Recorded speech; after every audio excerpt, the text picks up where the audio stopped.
Okay, so we talked about the mean and standard deviation in the previous video.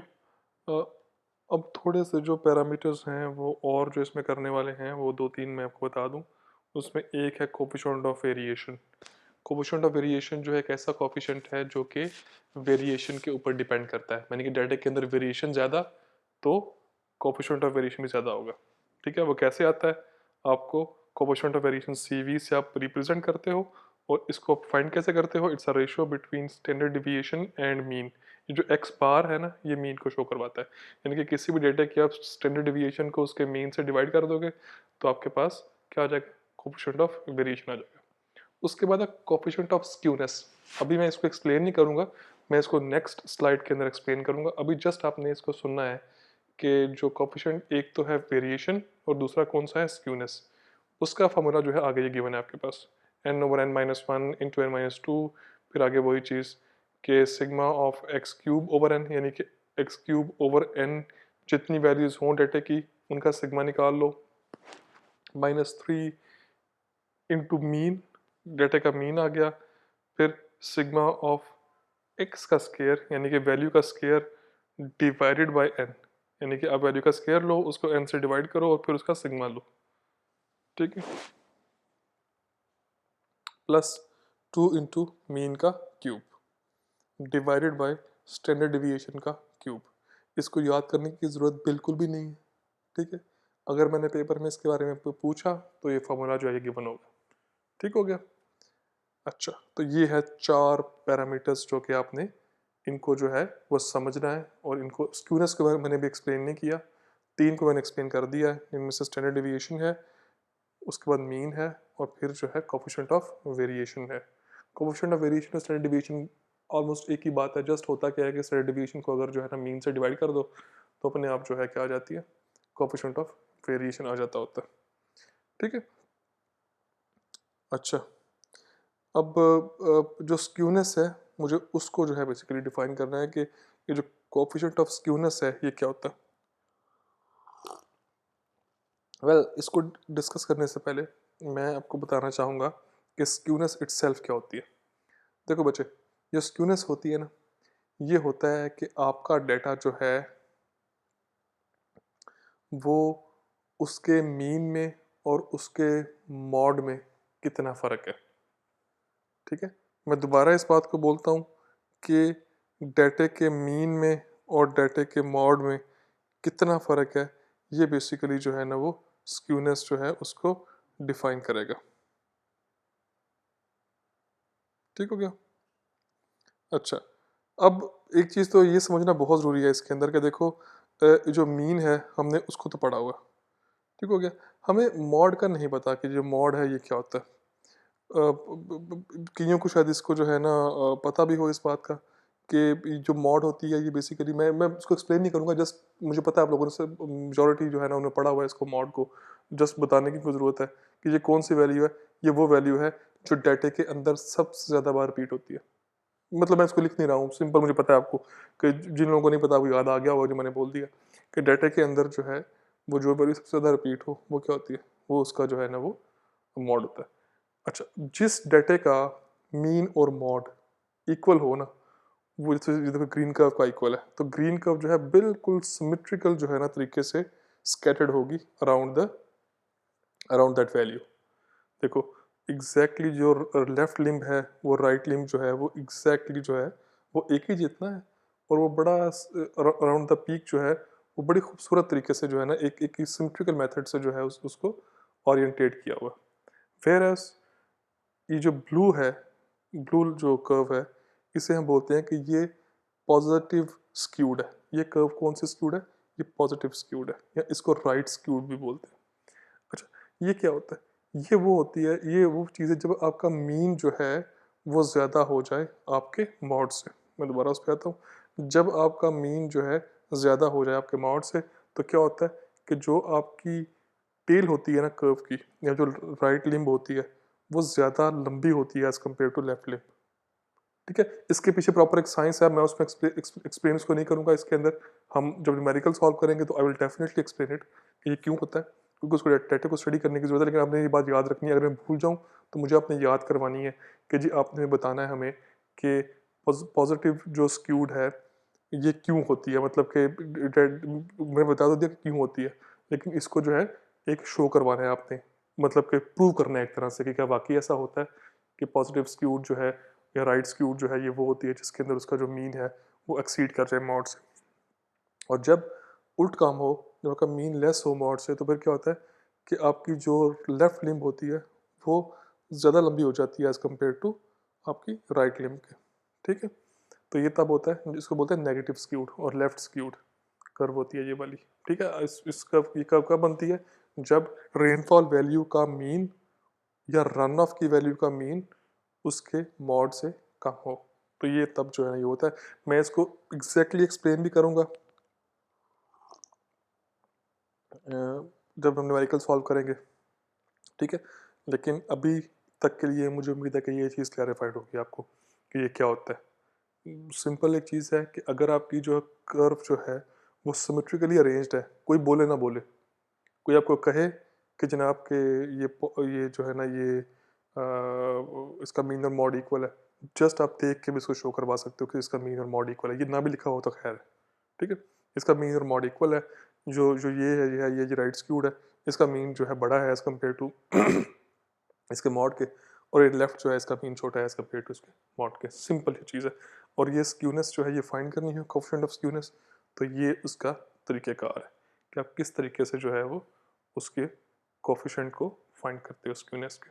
ठीक है, okay, so this is how we calculate mean, standard deviation, उसका जो है coefficient of variation और coefficient of skewness, ये चार मैंने आपको बताए। हमने इन चारों को जो है अब बेसिकली थोड़ा थोड़ा करके स्टडी करना है आगे। ठीक है, अच्छा अब मज़ीद थोड़ा सा जो है ना वो, क्योंकि मुझे पता है कि इस सारी बातों में सारी बातें क्लियर होंगी आपको सिवाय स्क्यूनेस के, तो थोड़ा सा आप देखोगे कि अगली जो आने वाली जो स्लाइड्स हैं उनके ऊपर एम्फोसिस जो है वो स्क्यूनेस के ऊपर ही ज़्यादा होगा, क्योंकि वो ज़रा मुश्किल चीज़ ज़रा समझना होता है उसको कि वो है क्या।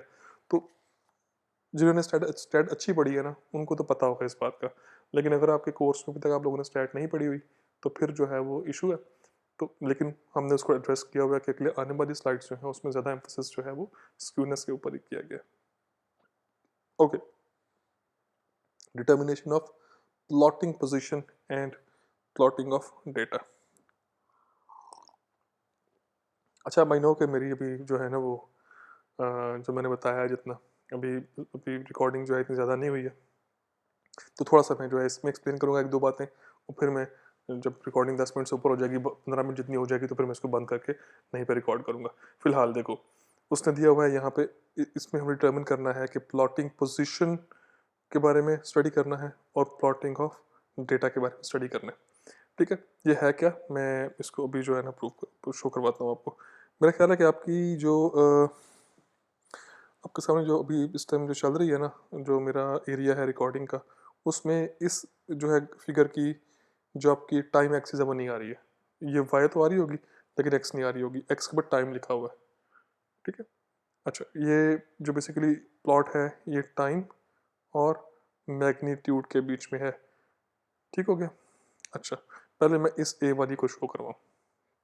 ये ए क्या है, ये ए बेसिकली जो है ये एक ग्राफ है, basically deviation in terms of standard deviation, ये कि स्टैंडर्ड डिविएशन और प्रोबेबिलिटी के बीच में जो है ना ग्राफ जो है वो प्लॉट किया हुआ है। और ये ग्राफ कौन सा वाला है, ये एग्जैक्टली वही वाला जो मैं बता कर आया हूँ अभी, जिसमें स्क्यूनेस की बातें अभी होती नहीं है। ये कौन सा है, ये वो है जी जो ये कौन से वाला जो है ना वो ग्राफ है, साफ पता लग रहा है कि इसकी जो ये बेसिकली नॉर्मल स्क्यूड है, ये इसका मीन जो है इसके मॉड के इक्वल है। ठीक हो गया। तो ये देखो इसका जो है इसके अंदर इसकी जो प्लॉटिंग पोजीशन है वो लेफ्ट साइड पे और राइट साइड पे जो इसकी वैल्यूज़ हैं प्रोबेबिलिटी की वो सेम आ रही हैं, 34.1 और 34.1। वेयर एज दिस कर्व जो कि डॉटेड लाइन में है, ये क्या है, ये आपकी कौन सी स्क्यूड है, राइट स्क्यूड है। इसमें इसका मीन जो है वो क्या है, वो इसका मीन जो है बेसिकली वो इसके मॉड से ज़्यादा है इस वाली कर्व के बीच में। ठीक है, तो इसको उसने नॉर्मल बोला हुआ है, नॉर्मल कर्व, और इसको क्या बोला हुआ है उसने, इसको उसने बोला हुआ है कि जी ये जो कर्व है ये क्या है, ये स्क्यूड है। कौन सा स्क्यूड है, राइट स्क्यूड है। ठीक हो गया। तो ये उसने शो करवाई हुई है इन टर्म्स ऑफ प्रोबेबिलिटी और स्टैंडर्ड डिविएशन के बीच में।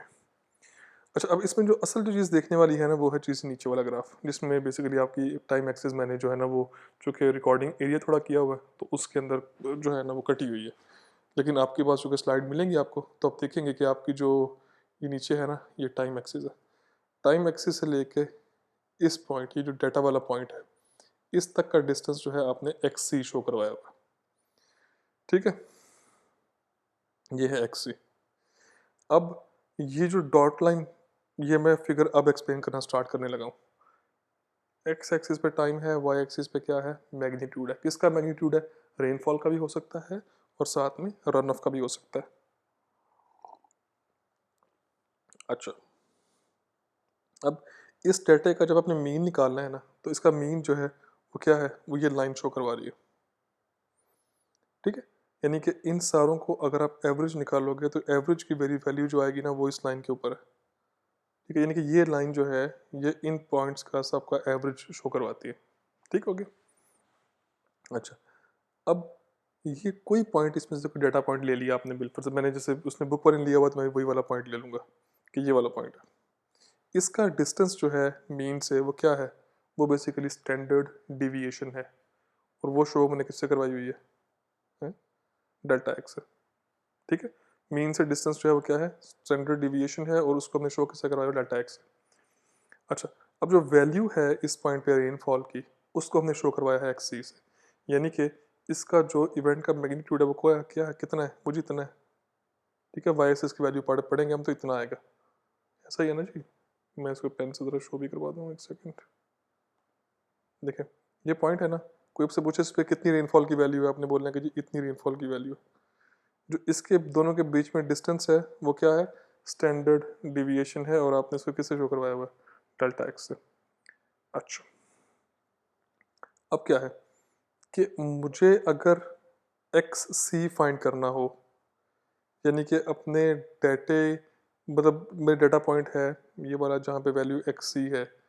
ठीक है, अगर मुझे इसकी वैल्यू ना गिवन दी गई हो, ठीक है, और मुझे इसकी वैल्यू फाइंड करनी हो, तो मैं क्या सिंपल इसका मीन जो है, यहाँ से लेके यहाँ तक मीन है ना, ये वाला नीचे से लेके इधर तक की वैल्यू कितनी है, ये मीन मीन है, ये डिस्टेंस ये वाला।